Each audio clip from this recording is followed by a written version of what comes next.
বিরিয়ানির আসল স্বাদ চাইলে এই চাল ছাড়া রান্নাই করবেন না। রেস্টুরেন্টের গোপন রহস্য ফাঁস। আসসালামু আলাইকুম বন্ধুরা, আজকের ভিডিওতে আমি এমন একটা বিষয় নিয়ে কথা বলবো যেটা অনেকেই অবহেলা করেন। আমরা বিরিয়ানি রান্না করার সময় মশলা, মাংস, ঘি এসব নিয়ে অনেক চিন্তা করি, কিন্তু সবচেয়ে গুরুত্বপূর্ণ জিনিসটা অনেক সময় ভুলে যাই, আর সেটা হলো চাল।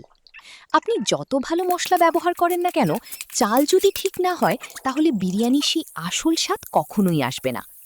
আজ আমি দেখাবো এমন একটি চাল যেটা ব্যবহার করলে বিরিয়ানি হবে ঝরঝরে, সুগন্ধি আর দেখতে হবে একদম রেস্টুরেন্টের মতো। তাই ভিডিওটি শেষ পর্যন্ত দেখুন।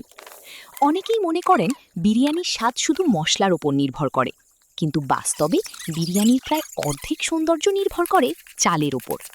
চাল যদি বেশি ভেঙে যায়, রান্নার পর যদি একসাথে লেগে যায়, তাহলে বিরিয়ানি দেখতে যেমন খারাপ লাগে, খেতেও তেমন ভালো লাগে না। একটা ভালো বিরিয়ানি মানে দানাগুলো আলাদা থাকবে, সুন্দর ঘ্রাণ থাকবে, রান্নার পর চাল ফুলে উঠবে, মুখে নিলে নরম লাগবে।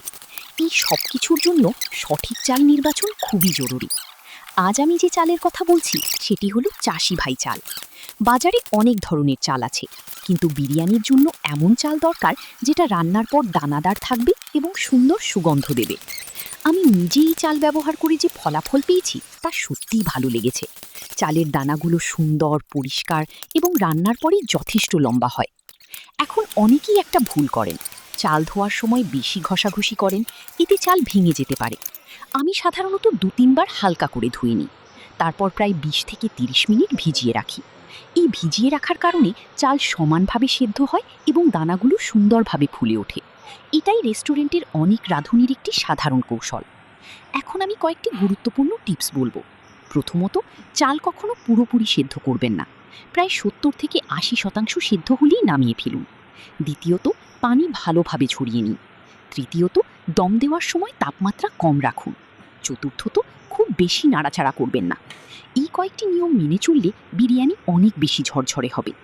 আমার নিজের অভিজ্ঞতায় এই চাল দিয়ে রান্না করা বিরিয়ানিতে সুন্দর ঘ্রাণ পাওয়া যায়, দানাগুলো আলাদা থাকে এবং দেখতে অনেক আকর্ষণীয় লাগে।